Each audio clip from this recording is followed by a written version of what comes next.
विधानसभा में खाद्य केजरीवाल वाला मुद्दा जिस प्रकार से आपने उठाया, किस तरह से आपने पश्चिमी राजस्थान का भी जिक्र किया। आज नियम 295 के तहत खेजड़ी, ओरण, गोचर और तमाम वो विरासत में हमें मिली संपदाएं जिनको बचाने की ज़रूरत है, जिनको संरक्षित रखने की ज़रूरत है, उसको लेके सदन में एक मजबूत एक्ट, एक मजबूत कानून बनाने की बात हमने कही। आप देखेंगे कि बाड़मेर, जैसलमेर, बालोतरा, बीकानेर और इस पूरे वेस्टर्न राजस्थान में लाखों की संख्या में, हजारों की संख्या में पेड़ कटे हैं। और आने वाले चंद सालों में मुझे लगता है कि जिस तरीके से कटाई चल रही है, अगर ऐसे ही कटाई चलती गई तो एक भी खेजड़ी का जो हमारा राज्य वृक्ष है वो देखने को नहीं मिलेगा। हम राजस्थान से आते हैं, यहाँ पे रामदेव जी हो, चाहे तेजा जी हो, चाहे पनराज जी हो, इस धरा के लिए, इस गऊ के लिए, इस वन के लिए, इस ओरण के लिए, इन पेड़ों के लिए अपनी शहादत दी, बलिदानी दी, कुर्बानी दी। मैं आज माँ अमृता देवी जी को याद करूंगा। सिर साठे रुक रहे तो भी सस्तो जान। आज उसी प्रदेश में लाखों पेड़ कट रहे हैं और प्रदेश की सरकारें मौन होके बैठी। आप देखेंगे कि आने वाले 2 तारीख को बीकानेर में पूरे राजस्थान भर के पर्यावरण प्रेमी एक हो रहे हैं, वो मूवमेंट कर रहे हैं। मेरा प्रदेश की सरकार से निवेदन है कि आप जिस तरीके से चल रहे हैं उस तरीके से धीरे धीरे ये संपदा खत्म हो जाएगी। वो गाय जिसके नाम पे हम हमेशा बात करते हैं, चर्चाएं करते हैं, वो गोवंश कहाँ जाएगा? आपने देखा होगा कुछ ही दिन पहले जैसलमेर से कुछ युवा, वो ओरण प्रेमी पद यात्रा करते हुए जयपुर तक आ रहे हैं।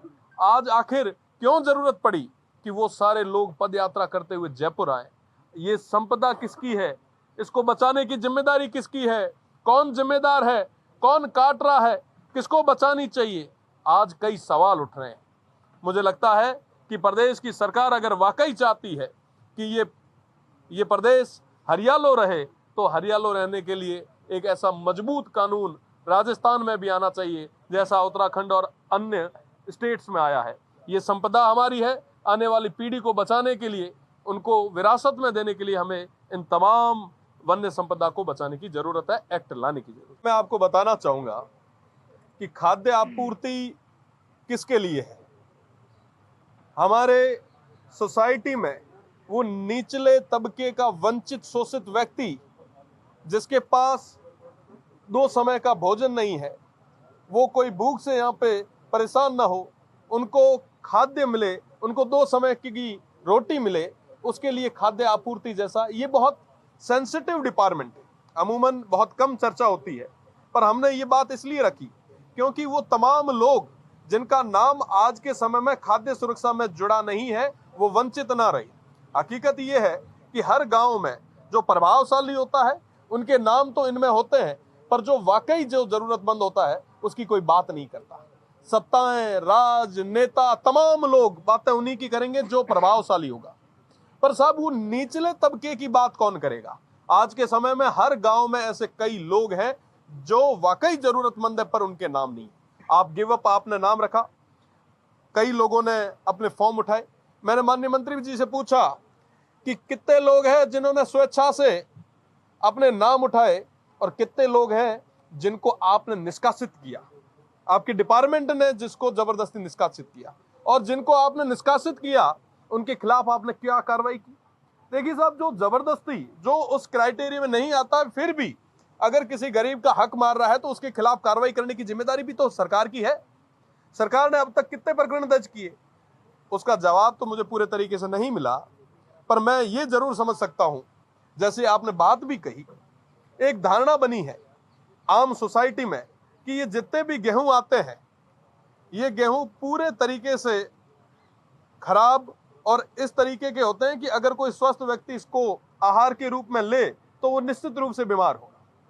आज हर गांव के अंदर आपको कैंसर के कई सारे पेशेंट्स मिलेंगे, और विशेषकर वो निचले तबके के हमारे जो भाई हैं उनमें कैंसर की और तमाम बीमारियों की रेट जो बढ़ गई है, मैं 100% दावे के साथ कह सकता हूं कि इसमें एक बड़ा कारण ये भी है।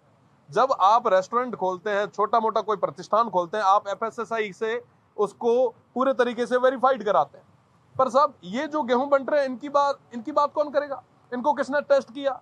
और रही बात दूसरी, एक बहुत जरूरी जो विषय है कि आप एक महीने में एक व्यक्ति को पर हेड 5 किलो गेहूं देते हैं। अगर 5 किलो को 30 से भाग दूं तो 160 ग्राम होते हैं। उसको भी अगर आधा करें तो 80 ग्राम एक टाइम का। 80 ग्राम मतलब आप सोचो कि गांव रो आदमी वें जो 3 टाइम जिमे, गांव में ना जो काम करने वाला आदमी और 3 टाइम जिमे, उहे ना 80 ग्राम दियो तो उहे रत का मन लागे कुछ दाढ़ में ही अटक तो हुई। एड़ी स्थितियां हैं। और आप कह रहे हो कि मैं खाद्य रे रूप रे मीना सवाना सुरक्षित रख रहा। वाकई इन सेक्टर्स पे काम करने की जरूरत है।